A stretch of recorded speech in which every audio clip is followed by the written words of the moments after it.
She was eager to mock her crippled husband on divorce day, but when the sound of a helicopter shattered the silence outside the courthouse, everyone froze because the man she thought would crawl in came flying.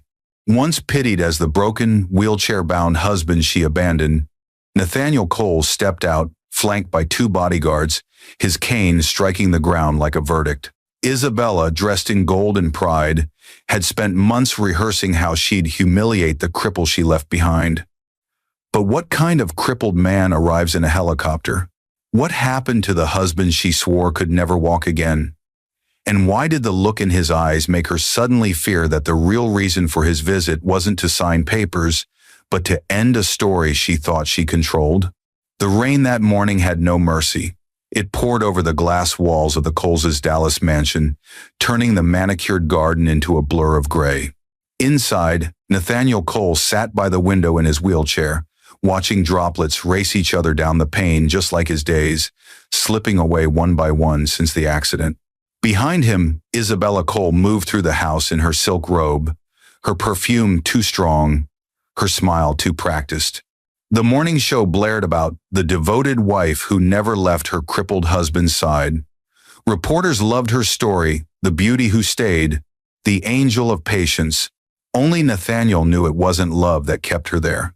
It was control. She set his coffee cup down a little too hard. "Your therapist called again," she said flatly. "You missed your morning session." Nathaniel's voice was low, worn.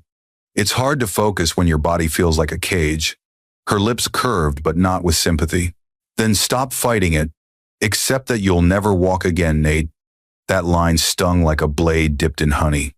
For the camera crews that occasionally visited, she wept on cue, called him my warrior. But in private, her words always came sharp enough to draw invisible blood. As she glided up the staircase, her phone buzzed. A smile flickered softer, real this time. Nathaniel caught it in the reflection of the window, the kind of smile she hadn't given him in months. When she answered, her voice dropped to a whisper. "Mason, not now. Yes, I'll see you at the clinic. He's asleep half the time anyway." Nathaniel's hands trembled on the armrest. He didn't turn. He'd learned not to move too fast, not to alert her that he was listening. Minutes later she left, her heels clicking like metronomes of betrayal. The moment her car engine faded down the driveway, the silence became deafening. Nathaniel wheeled himself into his office, the same office where he once signed multi-million-dollar construction deals, where ambition used to hum through his veins. Now, even the walls felt like witnesses to his humiliation. On the desk, a photo of their wedding day stared back at him, her hand on his chest, sunlight caught in her hair. He remembered the priest's words, "In sickness and in health." Funny, he thought. They never defined what kind of sickness could rot a soul. He turned the photo face down. Outside, thunder rolled like applause for some unseen joke. Somewhere, in a clinic across town, Dr. Mason Hale probably laughed with her, the man Nathaniel once trusted with his body, now trusted with his wife. As Nathaniel's reflection shimmered in the glass, a quiet resolve formed in his eyes, the faintest spark of something reborn. He whispered to himself, "If I can't walk, then I'll learn to fly." And for the first time since the accident, his lips curved, not in pain, but in a promise. The clinic smelled like bleach and betrayal. Nathaniel sat in his wheelchair beneath the humming fluorescent lights, watching the world move faster than he could.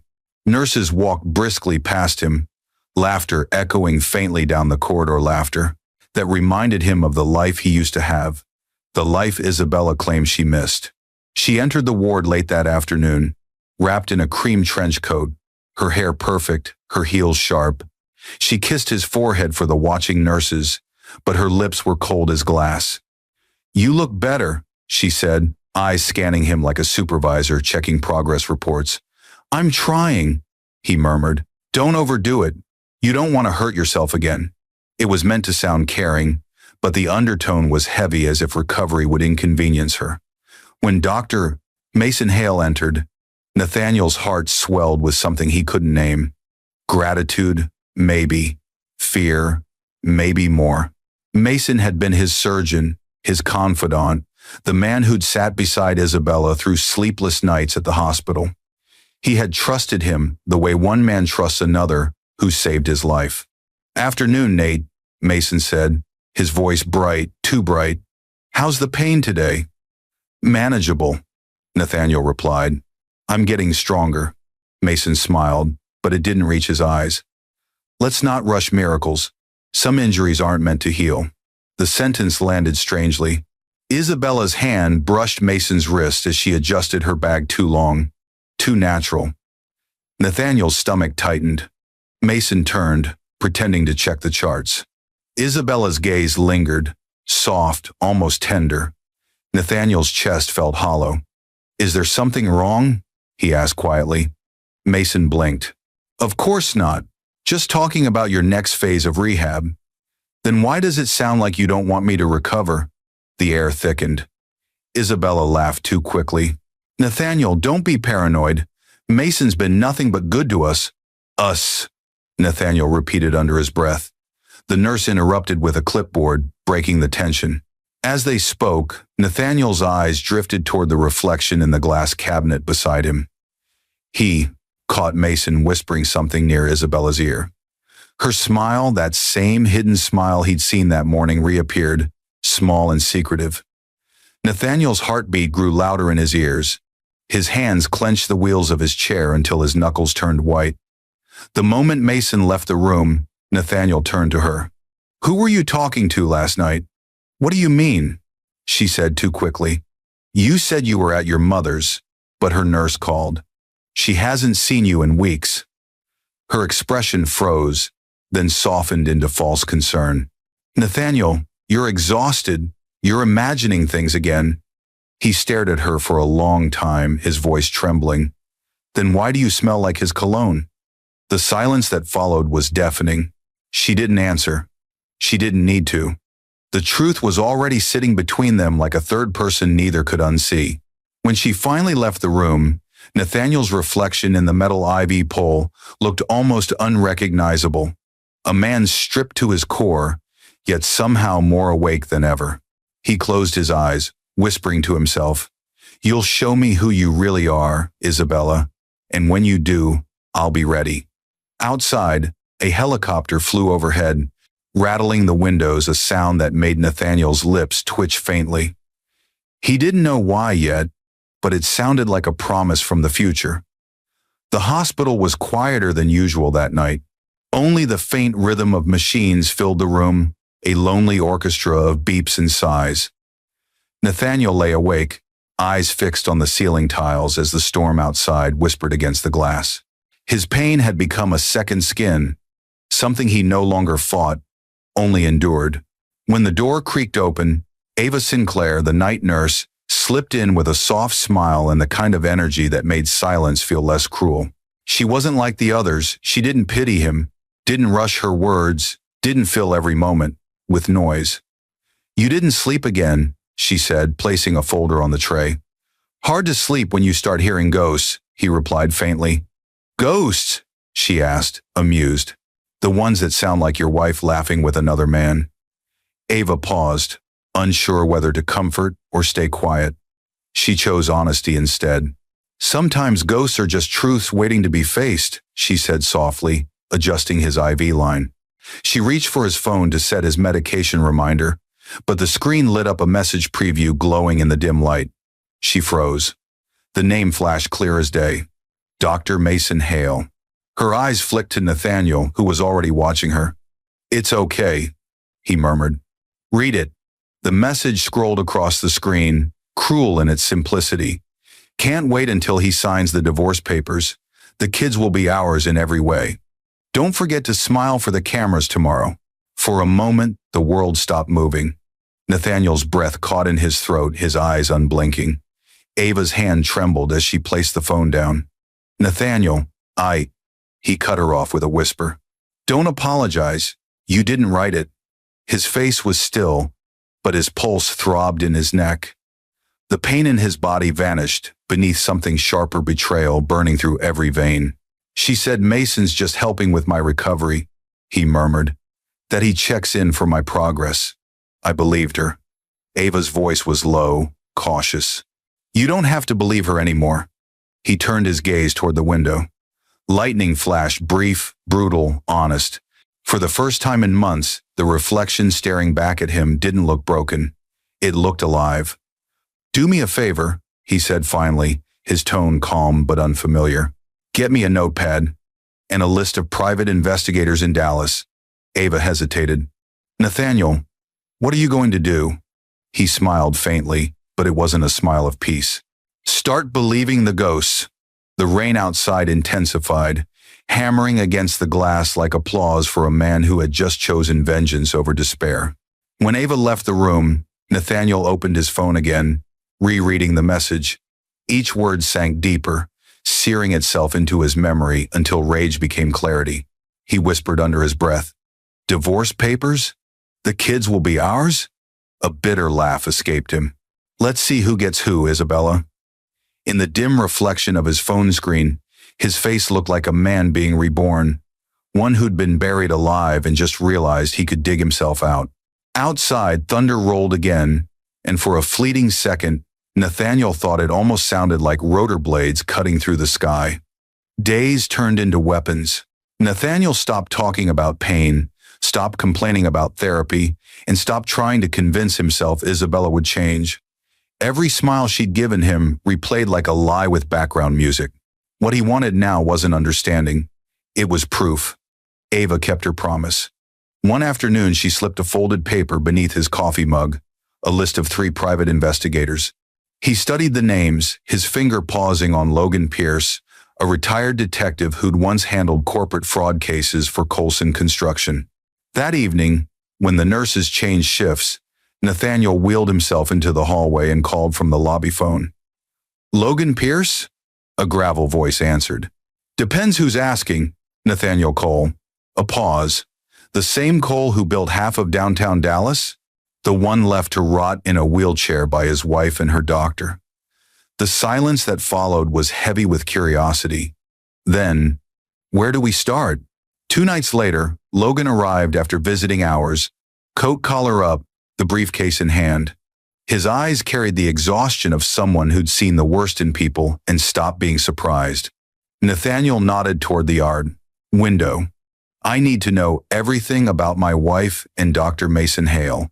Every dollar, every message, every secret trip." Logan studied him. "You sure you want to see what you're asking for? Most men break when they find out." Nathaniel's tone didn't waver. "I already broke. Now I rebuild." By the next week, files began arriving, bank transfers, phone logs, photos. Each envelope came heavier than the last. In one, Isabella laughing with Mason in Cancun. The same week she told Nathaniel she was at a medical conference. Another contained purchase receipts for jewelry under Nathaniel's business account. One night, Logan laid out a final piece. DNA test results from the children's hospital records. "They weren't hard to access," Logan said quietly. "But you need to brace yourself." Nathaniel's fingers tightened on the paper. The words biological father, Dr. Mason Hale, blurred as his throat closed. He sat there for a long time, motionless. The air felt thin. Then, almost calmly, he whispered, "He stole my family, cell by cell." Logan watched him. "What are you going to do now?" Nathaniel exhaled slowly. "Nothing rash. Not yet. I want them comfortable. I want them laughing. I want them to believe I'm finished." Over the next weeks, he called Isabella less, pretended weakness. She mistook silence for surrender and bragged to friends that he was too broken to fight. Mason sent her texts full of plans for new clinics, new houses, a new life built from Nathaniel's old one. In secret, Nathaniel met Cynthia Reed, the accountant Isabella once fired for being too loyal. She brought digital backups of company ledgers. "They laundered millions through dummy research projects," she whispered. "But the accounts still link back to your personal patents." Nathaniel leaned back, the faintest smirk touching his lips. "Perfect. They've built their empire on my name. Now I'll make sure it collapses with it." Ava found him later that night by the window again. "You look different," she said softly. "I am," he replied. The world thinks I can't stand. They're right for now. But soon, he glanced toward the sky, where another helicopter thundered in the distance. I'll make them look up. Weeks melted into months, and the man everyone pitied began quietly disappearing. Nathaniel still wheeled himself to therapy, still wore the same gray sweaters, still answered Isabella's perfunctory calls with a tired, "I'm fine." But beneath that mask, something dangerous was being born. At night, his hospital room became a command center. Ava brought her laptop after shifts, and together they built what he called Project Phoenix. He purchased domain names under shell corporations, funneled small investments through anonymous trusts, and began buying back dormant patents in renewable construction technology, the same ones Mason had stolen and sold off. "You're really doing this," Ava said one night, staring at the screen. He looked up from his notepad. "They thought they crippled me, Ava, but all they did was make me sit long enough to think."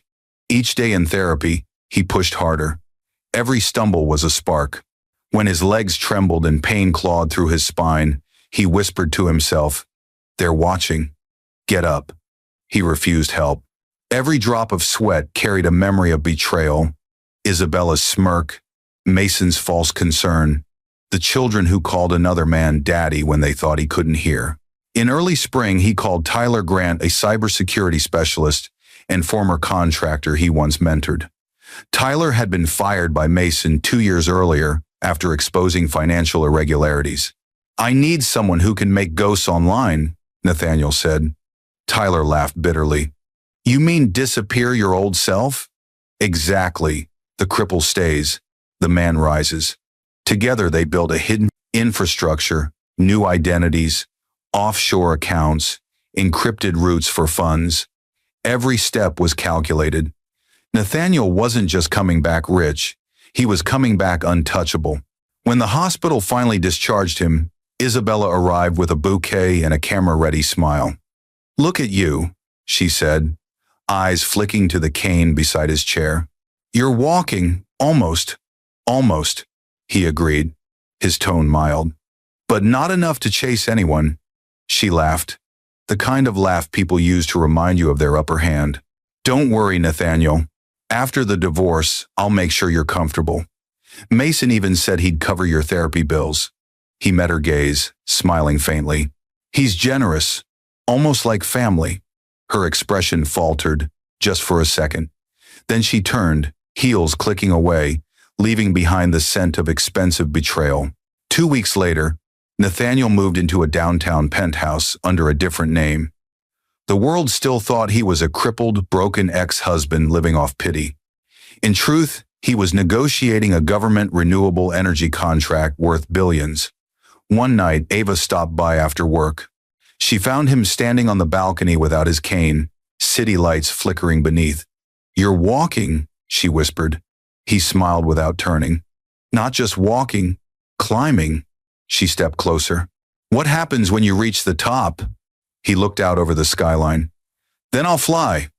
Below, traffic roared like distant applause. Above, the faint hum of a helicopter crossed the sky, a sound that no longer haunted him, but promised return. The Hale residence glittered that night. Crystal chandeliers dripped gold light across marble floors, champagne fizzed in flutes, and laughter swirled like perfume. Isabella stood at the center of it all, flawless in her sequin gown, watching her reflection shimmer in every mirrored wall. To the world she was radiant, finally free of the burden of a crippled husband, finally beside the man she claimed she'd always deserved. Mason slipped an arm around her waist. "To us?" he murmured, clinking glasses. "To new beginnings?" she replied. Across the room, investors congratulated Mason on his new clinic. "You're a visionary," one said. "Rebuilding lives, changing futures." Mason smiled modestly, his practiced humility hiding greed. He didn't mention that most of his startup capital had once belonged to Nathaniel Cole. The string quartet swelled. Photographers snapped. Isabella's laughter rang too loudly, a little forced. She didn't notice Mason's assistant glance nervously at her phone messages from the bank marked flag transfers. Miles away, Nathaniel stood before his penthouse window, phone pressed to his ear. "You can release the documents," he said quietly. "Let them enjoy tonight. By morning, the accounts will be frozen." Tyler's voice crackled through.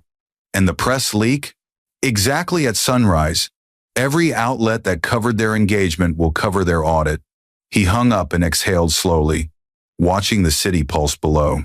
From a distance, Dallas looked peaceful, but he knew better. Power didn't sleep, it shifted.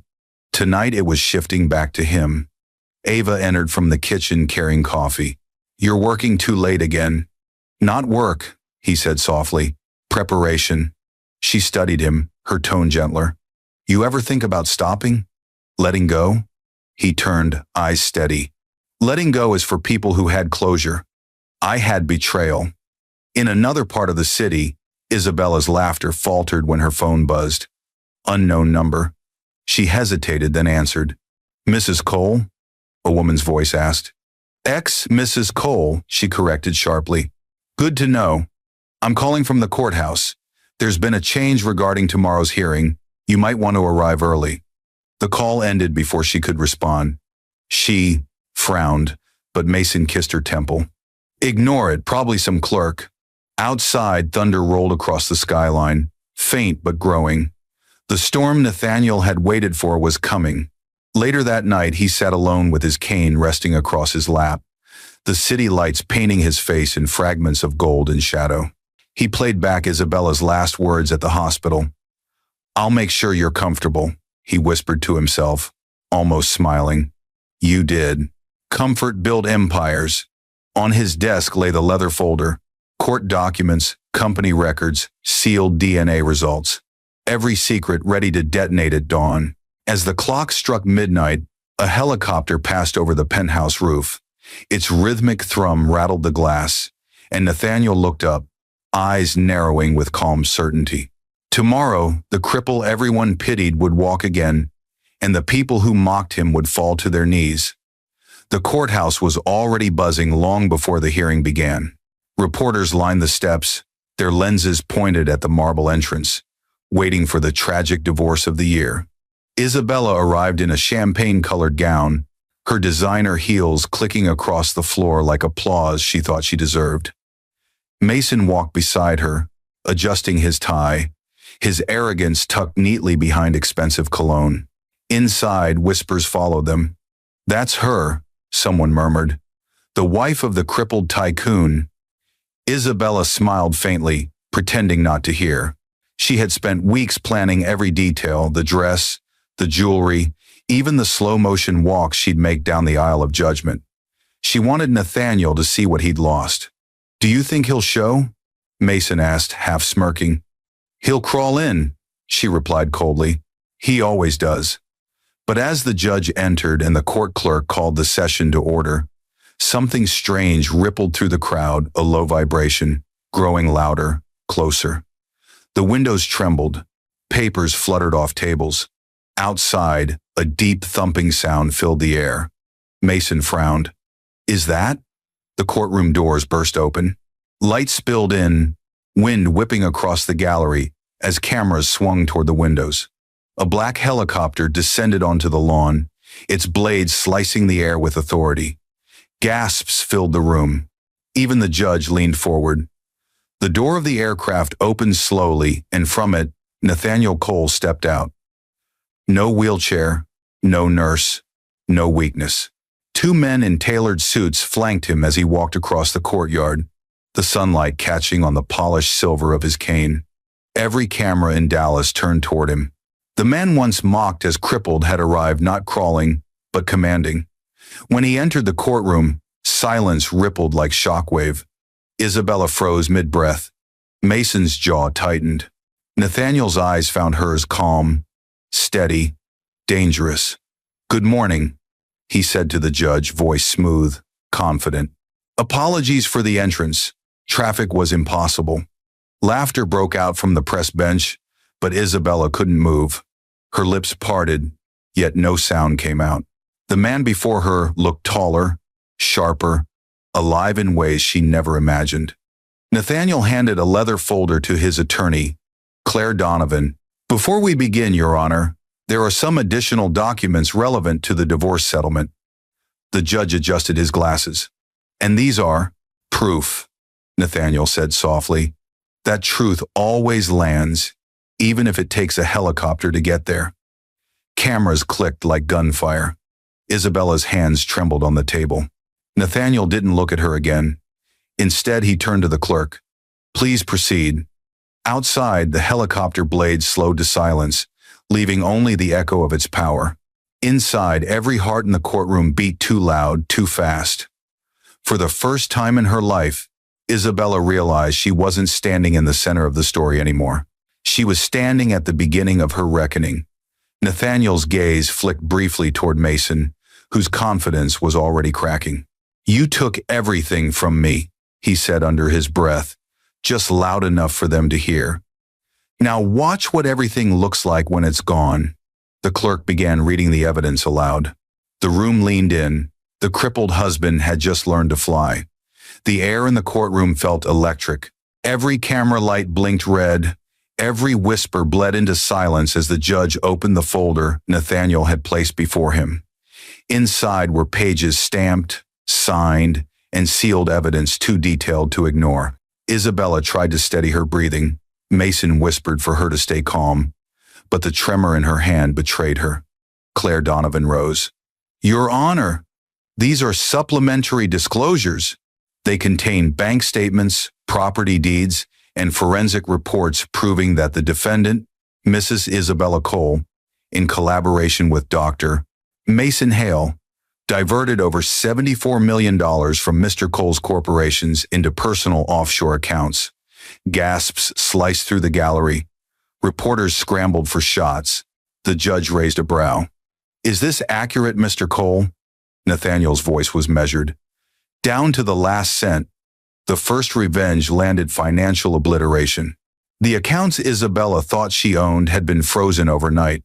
She blinked rapidly as her phone buzzed again and again with banking alerts. Insufficient funds. Account restricted. Her face drained of color. Claire continued, sliding another envelope forward. Second, Your Honor, evidence of professional misconduct and intellectual property theft by Dr. Hale. Mason's jaw clenched. He tried to interrupt, but the judge silenced him. You'll have your turn. The room watched as video footage played Mason in the hospital lab copying Nathaniel's blueprints, emails proving corporate espionage. Mason's license would be gone before sunset. The second blow hit career death. The third came quietly. Claire handed over a medical dossier. DNA analysis, sealed by the county health department. The judge skimmed it, frowning, then looked up.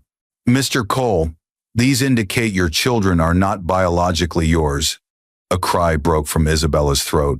Mason reached for her hand, but she snatched it away, humiliated by the cameras that zoomed in on her collapsing world. The third revenge truth broadcast as punishment. Nathaniel didn't flinch. They'll always be loved, he said softly, just not by you. The fourth revenge arrived disguised as mercy. He told the judge he would relinquish custody and any claim to child support. Gasps again. People realized he wasn't fighting to win the divorce. He was fighting to erase her from his history. Then came the public exposure. Claire produced a flash drive and the courtroom projector flared to life, displaying headlines Nathaniel's PR team had just released to every major outlet. Surgeon steals from disabled CEO. Wife complicit. Isabella's glamorous facade dissolved before the world. The fifth revenge reputation incinerated. The sixth followed within minutes. A courier entered with legal documents from the Federal Business Bureau. Mason's clinic license revoked. Assets seized pending investigation. He tried to stand, shouting, "This is impossible!" Security held him back. The seventh revenge struck silently but cut deepest. Nathaniel leaned toward Isabella and whispered, "Your new house? It's under my name. You'll be evicted by noon." Her eyes widened as realization hit. Every contract she'd signed bore a clause crafted by his lawyers months ago. She had walked into a trap wearing her own signature. The eighth came from compassion turned cruel. Nathaniel announced he would donate the entire divorce settlement to the Disabled Veterans Foundation in her name. The crowd erupted with applause that sounded like thunder. Her humiliation was now philanthropy's headline. The ninth unfolded when he turned to the press benches. "I want to thank Miss Ava Sinclair, the nurse who taught me to stand again," he said, voice steady. Cameras swung toward the doorway where Ava stood, stunned, cheeks flushed. "She reminded me that strength isn't measured by legs, but by truth." It was both gratitude and declaration, love reborn in public view. Then came the final blow. As the judge adjourned, Nathaniel walked past Isabella, stopped and met her tear-filled eyes. "You said I'd never stand again," he murmured. "You were right. I didn't stand," I rose. He tapped his cane twice and exited as reporters swarmed. Outside, the helicopter waited, blades already turning. The sun caught the silver edges of his suit as he stepped inside, bodyguards closing ranks behind him. From the steps, Isabella watched him ascend, hair whipping across her face, mascara bleeding like the last remnants of pride. Mason shouted her name, but she didn't hear. The roar drowned everything. The man she once called broken had just left her beneath the shadow of his wings. By the next morning, Dallas woke to headlines that pulsed across every screen. Wife betrays crippled husband. He arrives in helicopter, exposes $74 million fraud. News vans circled the Hale residence like vultures. Reporters shouted questions through the iron gates. The housemaid wept as federal agents rolled crime scene tape across the driveway. Inside, Isabella sat on the staircase in yesterday's gown, mascara crusted, her phone lighting up with messages from friends who now pretended not to know her. Her reflection in the foyer mirror looked older, harder. Mason paced the hallway, tie undone, shouting into the phone. "They can't suspend my license. I'll appeal." But even he could hear the futility in his own voice. The medical board had issued an emergency revocation overnight. Every clinic sign with his name would be stripped by noon. "You promised me," Isabella hissed. "You said we'd be safe." "I said I'd fix it," he snapped. "I didn't say I could resurrect us." The argument cracked through the house until it ended with the slam of a door. Mason left with a single suitcase, leaving her surrounded by luxury that no longer belonged to her. Across the city, Nathaniel watched the coverage from his penthouse balcony. Reporters camped outside the courthouse replayed the footage of his entrance on loop, the helicopter, the cane, the calm face of a man who'd walked through hell and come out dressed in resolve. Ava set a mug beside him. "You look like someone watching a fire they started." He smiled faintly. "I'm just making sure it burns clean." By evening, the first calls arrived from investors. Everyone wanted a piece of his new company, Colson Dynamics. The same board members who once doubted his recovery now begged to schedule meetings. When one of them mentioned Mason's ruined reputation, Nathaniel simply said, "That's what happens when you build on stolen ground." Days turned into weeks. The courtroom scandal fed the talk shows. Isabella became a symbol of greed and betrayal. Paparazzi caught her selling jewelry outside a private auction house, hair unkempt, hands shaking. Mason, stripped of his license, tried opening a wellness spa in another state, but the story followed him like a shadow. Nathaniel, meanwhile, kept rebuilding. Every morning, he practiced walking across his office without the cane. Ava timed his steps, smiling each time he took one more without faltering. One afternoon, he stopped halfway, turned to her, and said, "You ever think broken things can still be beautiful?" "They already are," she said quietly. When Colson Dynamics signed its first government contract, Nathaniel invited the press to a charity gala. He wore a midnight blue suit, Ava, a silver gown that caught every light. Cameras flashed as he took the stage. "Resilience," he told the crowd, "isn't about recovery. It's about remembering who you are when everyone tells you you're finished." The room erupted in applause that felt like redemption turned tangible. Later, as the band played, he led Ava onto the balcony overlooking the city. "You saved me," he said. "No," she whispered, fingers brushing his. "You just needed someone to remind you you weren't done." From the street below came the distant whir of rotors.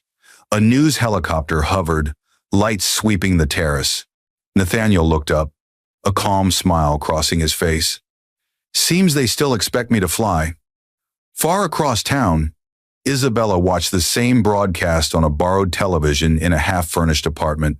The man she'd tried to destroy stood radiant on screen, a symbol of triumph she'd created by betraying him. Her tears fell silently as the applause echoed through the speakers. In the reflection of the dark window, she saw herself not the glamorous wife she once was, but the cautionary tale she had become. The rain returned the day Nathaniel asked his driver to take a detour through the old neighborhood. Drops traced silver streaks down the tinted window as the limousine slowed in front of a crumbling condo complex. The place looked smaller than he remembered, paint peeling, balconies sagging. Through the drizzle, he saw a figure huddled beneath the entrance canopy, clutching a worn leather purse. "Wait here," he told the driver. The door clicked open and cool air met his face. His shoes splashed through shallow puddles as he walked toward her. Isabella turned at the sound of footsteps. For a heartbeat, she didn't recognize him.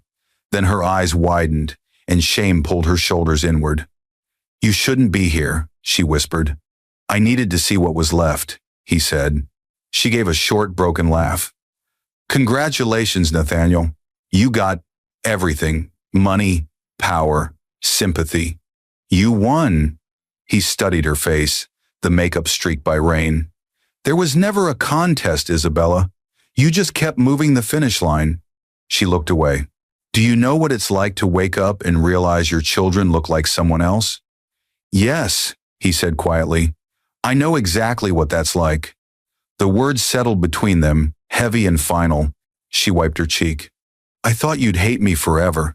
"I did," he admitted. "Until I realized hate still gives you space in my life. I'm done giving you rooms to live in."